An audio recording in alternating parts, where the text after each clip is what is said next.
Diqqat! Aziz pensionerlar va pensioner ota-onasiga qarayotgan farzandlar. Bugungi mavzu juda muhim. Pensiya puling kartaga tushmay qolishi, bank tomonidan bloklanishi yoki pensiya jamg'armasi tomonidan to'lov vaqtincha to'xtatilishi. Bu masala faqat 1-2 kishiga tegishli emas. Har oy pensiya kutib yashaydigan har bir oila, har bir nuroniy, har bir vasiy va farzand buni bilishi kerak. Men bugun sizga oddiy tilda tushuntiraman. Qaysi holatlarda pensiya bloklanadi? Kimlar xavotir olishi kerak? Kimlar xavotir olmasligi kerak? Qanday xatolar pensiyani vaqtincha to'xtatib qo'yadi? Va eng muhimi, bunday vaziyatga tushmaslik uchun bugunoq nima qilish kerak? Videoni oxirigacha ko'ring. Chunki ko'pchilik aynan mayda ko'ringan bir hujjat, bir imzo yoki bir muddat o'tgan karta sabab pulini vaqtida ola olmay qolmoqda. Kanalga hoziroq obuna bo'ling, videoga like bosing.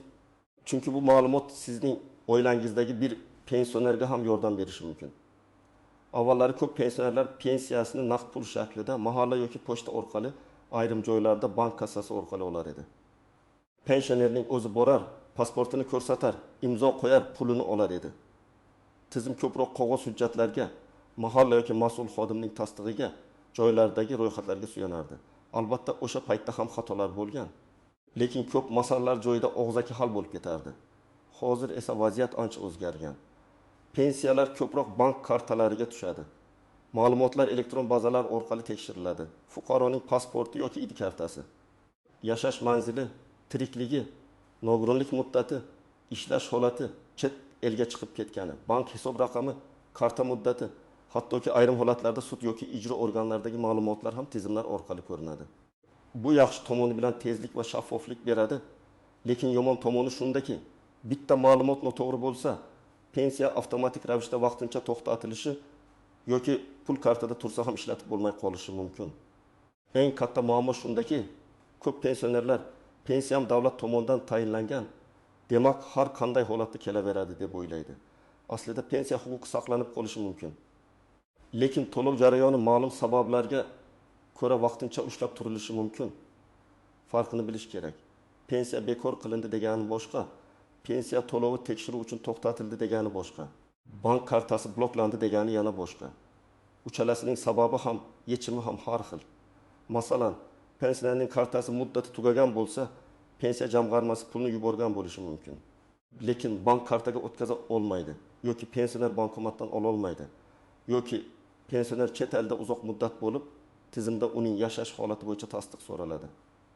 Yoki nogironlik pensiyasi olayotgan odam tibbiy ko'rik muddatini o'tkazib yuborgan bo'lsa, to'lov avtomatik ravishda to'xtashi mumkin. Shuning uchun har bir holatni alohida ko'rish kerak. Asosiy qism 1. Nimalarni bilish kerak? Kimlar xavotir olishi kerak? Kimlar xavotir olmasligi kerak? Birinchi navbatda shuni aytaman.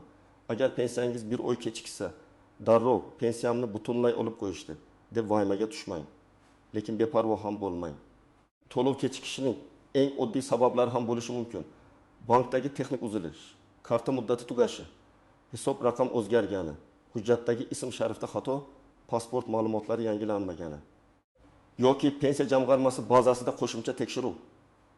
Kimlar birinchi navbatda ehtiyot bo'lishi kerak?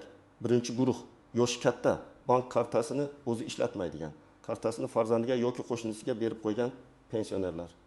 Men amaliyotda ko'p ko'rganman. Bu yoki bobo kartasini o'g'liga beradi, PIN kodni ham aytadi, o'g'il har oy pulni yechib beradi. Bir qarashda qulay. Lekin karta yo'qolsa, noto'g'ri operatsiya qilinsa, bank shubhali harakat ko'rsa, karta bloklanishi mumkin. Keyin pensionerning o'zi bankka borishi, shaxsini tasdiqlashi kerak bo'ladi. Agar u yura olmasa, masala yanada cho'ziladi. Ikkinchi guruh, nogironlik pensiyasi yoki boquvchisini yo'qotganlik pensiyasi oluvchilar. Bunday pensiyalarda muddat, tibbiy xulosa, o'qish haqidagi ma'lumotnoma, farzandning yoshi, mehnatga layoqat holati kabi shartlar bo'lishi mumkin. Masalan, boquvchisini yo'qotganlik pensiyasini olayotgan talaba Olimpiki yoshdan keyin o'qishda davom etayotganini tasdiqlovchi hujjatni vaqtida bermasa, to'lov to'xtashi mumkin. Bu yerda davlat sizga pensiya kerak emas demayapti. Balki huquq davom etayotganini hujjat bilan tasdiqlang deyapti. Uchinchi guruh, chet elga chiqib ketgan yoki uzoq vaqt boshqa viloyatda yashayotgan pensionerlar. Agar pensioner ro'yxati Toshkent viloyatida, lekin o'zi uzoq vaqtdan beri Farg'onada yoki Rossiyada farzandinikida yashayotgan bo'lsa, ayrim tasdiqlar kerak bo'lishi mumkin. ayniqsa pensioner pensiyasini boshqa odam ishonchnoma orqali olayotgan bo'lsa, ishonchnomaning muddati, haqiqiyligi, notarial tasdiqlangani, pensionerning tirikligi bo'yicha hujjatlar muhim bo'ladi. 4-guruh hujjatlarini almashtirganlar, pasport o'rniga ID karta olgan, familiyasini o'zgartirgan, yashash manzilini o'zgartirgan, tug'ilgan sanasida yoki ismida ilgari xato bo'lgan pensionerlar albatta ma'lumotlar bazasidagi yangilanishni tekshirtirishi kerak.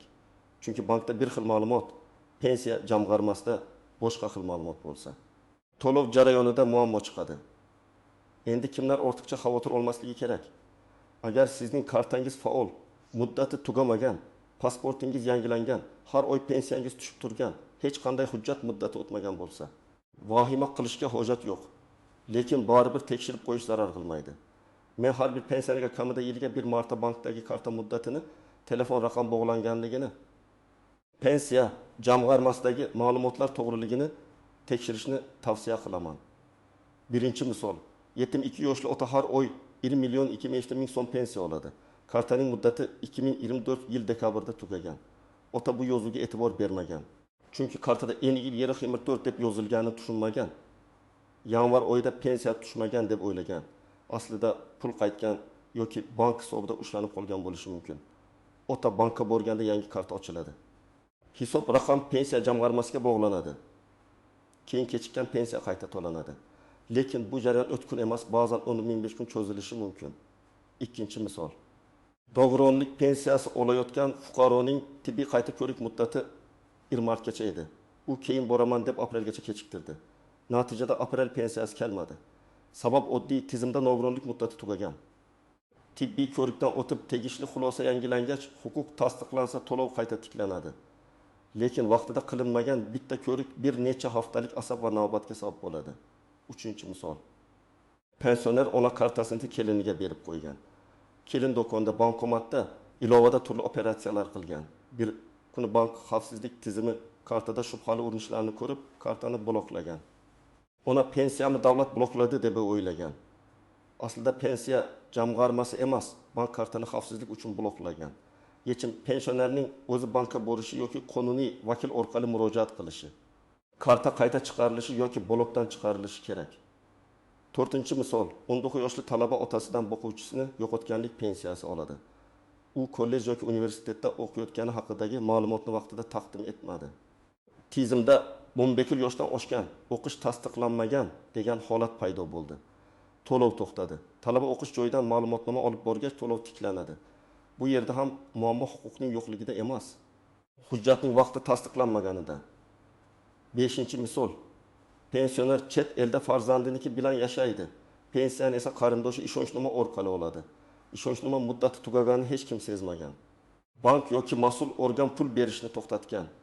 Chunki muddati o'tgan ishonchnoma bilan boshqa odam pensioner nomidan pul ola olmaydi. Bu himoya mexanizmi. Aks holda har qanday odam birovning pulini olishi mumkin bo'lib qoladi. Endi eng muhim nozik jihatlarga o'tamiz. Birinchi nozik jihat, bank kartasi bloklanish pensiyaning bekor bo'lganini anglatmaydi. Ko'pchilik bankomat pul bermasa yoki mobil ilovada karta bloklangan desa, pensiyamni to'xtatishdi deb o'ylaydi. Yo'q, bank kartasi bu faqat pulni olish vositasi. Pensiya esa sizga tayinlangan ijtimoiy to'lov. Bankdagi muammo hal qilinsa, pulingizga kirish imkoniyati tiklanadi. Ikkinchi nozik jihat. Pensiya tushgan kartani qarz, kredit yoki boshqa majburiyatlar bilan aralashtirib yubormang. Ba'zi odamlar pensiya kartasini oddiy xarajat kartasi sifatida ishlatadi. Kredit to'laydi, qarz oladi, boshqa odamlar pul o'tkazadi. Internet orqali xarid qiladi. Keyin bank yoki to'lov tizimi shubhali operatsiya bo'lsa, karta tekshiruvga tushishi mumkin. Men doim tavsiya qilaman. Pensiya kartasini iloji bo'yicha faqat pensiya olish uchun ishlating. Boshqa savdo-sotiq, katta pul o'tkazmalari, qarindoshlarning pulini aylantirish uchun alohida karta ochgan ma'qul. Uchinchi nozik jihat, pensioner tirikligini tasdiqlash masalasi. Ayrim holatlarda, ayniqsa pensioner uzoq vaqt yashash joyida ko'rinmasa, ishonchnoma orqali pul olinsa, chet elda bo'lsa yoki ma'lumotlar bazasida chalkashlik bo'lsa, pensionerning tirikligi bo'yicha tasdiq talab qilinishi mumkin. Bu yoqimsiz eshitiladi, lekin tizim uchun muhim. Chunki amaliyotda vafot etgan odam nomidan pensiya olib yurish holatlari ham uchraydi. Shuning uchun halol pensionerlar ham ba'zan qo'shimcha tasdiqdan o'tishi kerak bo'ladi. 4-nozik jihat. Ortiqcha to'langan pensiya masalasi. Ba'zan odamga ma'lum vaqt davomida aslida kamroq to'lanishi kerak bo'lgan, lekin xato sabab ko'proq to'langan bo'lishi mumkin. Masalan, nogironlik muddati tugagan, lekin tizimda vaqtida yopilmagan, talaba o'qishni tark etgan, lekin ma'lumot vaqtida kelmagan. Pensioner ishga kirgan va ayrim to'lovlarda bu holat ta'sir qilgan bo'lishi mumkin. Keyin aniqlansa ortiqcha to'lovni qaytarish talabi chiqishi ehtimoli bor. Shuning uchun kelib turibdi, demak meniki deb beparvo bo'lmang. Agar holatingiz o'zgarsa, masalan ishga kirsangiz, o'qishni to'xtatsangiz, manzil o'zgarsa, tegishli organga xabar berish kerak. 5-nozik jihat, sud ijrochilari va bank hisoblari. Ayrim pensionerlarning nomida aliment, jarima, kredit, soliq qarzi yoki sud qarori bo'lishi mumkin. Bunday holatda ijro hujjati bank hisob raqamlariga ta'sir qilishi mumkin. Lekin pensiya mablag'lariga nisbatan qonunchilikda himoya va cheklovlar bo'lishi mumkin. Hammasi qarz turiga, ijro hujjatiga va amaldagi tartibga bog'liq. Shuning uchun agar pensiya kartangiz arest bo'ldi deyilsa, faqat bank bilan cheklanib qolmang. Majburiy ijro byurosi yoki tegishli ijro organidan aynan qaysi qaror asosida, qancha miqdorda va qaysi hisobga cheklov qo'yilganini yozma ravishda so'rang. 6-nozik jihat, telefon raqam. Ko'pchilik pensioner bank kartasiga bog'langan telefon raqam farzandining nomida bo'ladi yoki eski raqam allaqachon ishlamaydi. Mobil ilovaga kirish, SMS, tasdiq, bank xabarnomalari, firibgarlikdan himoya aynan shu raqamga bog'liq. Raqam yo'qolsa, boshqa odamga o'tib ketsa, pensionerning kartasi xavf ostida qoladi. Men tavsiya qilaman. Pensiya kartasiga bog'langan raqam pensionerning o'z nomida bo'lsin yoki qonuniy vakil tomonidan nazorat qilinsin. Lekin begona odam raqami bo'lmasin. 7-nozik jihat, firibgarlar. Hozir pensiyangiz bloklanadi. Kodni ayting. Plastik kartangizni yangilab beramiz. Pensiya jamg'armasidan qo'ng'iroq qilyapmiz deb aldov qiladiganlar ko'paygan. Hech qachon SMS kodni, karta raqamini to'liq, amal qilish muddatini, CVV kodni, PIN kodni telefonda aytmang. Haqiqiy bank xodimi ham PIN kod yoki SMS kod so'ramaydi. Agar kimdir shunday desa, bu katta ehtimol bilan firibgar. Pensionerlar ko'pincha ishonuvchan bo'lgani uchun farzandlar ota-onasiga buni alohida tushuntirsin. 8-nozik jihat, biro orqali hal qilib beraman degan vositachilar. Pensiya kechikdi desa, ayrimlar tanishim bor, pul ber. Test chiqarib beraman dedi. Men bunday yo'lga umuman bormaslikni maslahat beraman. Pensiya masalasi rasmiy ariza, hujjat va tizim orqali hal qilinadi. Agar haqiqatan huquqingiz bo'lsa, uni pora yoki tanish bilishsiz ham tiklash mumkin. Aksincha, vositachiga pul berib, hujjatsiz yurish muammoni kattalashtiradi. Endi eng kerakli qism, aniq qadamlar. Agar siz pensioner bo'lsangiz yoki uyda pensioner ota-onangiz bo'lsa, bugun quyidagilarni tekshiring. Birinchi qadam. Bank kartasining muddatini ko'ring. Kartaning old tomonida oy va yil yoziladi. Masalan, 0226. Bu 2026 yil avgustgacha amal qiladi degani. Agar muddat tugashi 1-2 oy qolgan bo'lsa, bankka boring va yangi karta chiqarishni so'rang. Karta muddati tugagandan keyin kutib o'tirmang. Ikkinchi qadam, kartaga bog'langan telefon raqamini tekshiring. Bank filialiga borib, mening pensiya kartamga qaysi telefon raqam ulangan? Raqam faolmi? O'z nomimdami? deb so'rang. Agar eski raqam bo'lsa, yangilang. Raqamni yangilashda pasport yoki ID karti kerak bo'ladi. Uchinchi qadam, hujjatlaringizni tartibga keltiring. Pasport yoki ID karta, pensiya guvohnomasi bo'lsa, bank kartasi. Yashash manzili bo'yicha hujjatlar, nogironlik bo'yicha tibbiy xulosa, ishonchnoma, o'qish ma'lumotnomasi kabi hujjatlarni bir joyga jamlang. Farzandlar ota-onasining hujjatlarini suratga olib, alohida papkada saqlasin. Lekin karta, PIN kodi va SMS kodlarini yozib qo'ymang. 4-chi, pensiya jamg'armasi bo'limiga yoki tegishli davlat xizmatlari markaziga murojaat qilib, ma'lumotlaringiz to'g'ri ekanini tekshiring. Mening pensiya to'lovimda cheklov yo'qmi? Hujjatlarim to'liqmi? Keyingi oyda to'lovga ta'sir qiladigan muddatli hujjat bormi? deb so'rang. Agar siz nogironlik pensiyasi olsangiz, tibbiy qayta ko'rik sanasini albatta yozib qo'ying. Telefoningizga eslatma qo'ying yoki farzandingizga ayting. 5-chi qadam, agar pensiya kelmay qolsa, avval sababni ajrating. Bankka qo'ng'iroq qiling yoki filialga boring. Karta faolmi? Hisobga pul kelganmi? Blok bormi? Agar bank biz tomondan muammo yo'q, pensiya jamg'armasidan to'lov kelmagan desa, pensiya jamg'armasiga murojaat qiling. Agar pensiya jamg'armasi to'lov yuborilgan desa, bankdan yozma yoki rasmiy izoh so'rang. Og'zaki gap bilan yuravermang. 6-qadam ariza yozishni biling. Arizada quyidagilar bo'lsin: familiya, ism, otasining ismi, pasport yoki ID karta ma'lumoti, telefon raqam, yashash manzili, pensiya turi, muammo qachondan boshlangan, oxirgi marta qachon pensiya olganingiz, qaysi bank kartasiga tushishi kerakligi. Ariza matni oddiy bo'lishi mumkin. Menga tayinlangan pensiya to'lovi falon oydan buyon kelmayapti. Sababini aniqlab, to'lovni tiklash va kechiktirilgan summani hisoblab berishingizni so'rayman. Arizani 2 nusxada topshiring yoki elektron tarzda yuborsangiz, murojaat raqamini saqlab qo'ying. 7-qadam, agar karta bloklangan bo'lsa, bankdan aynan sababini so'rang.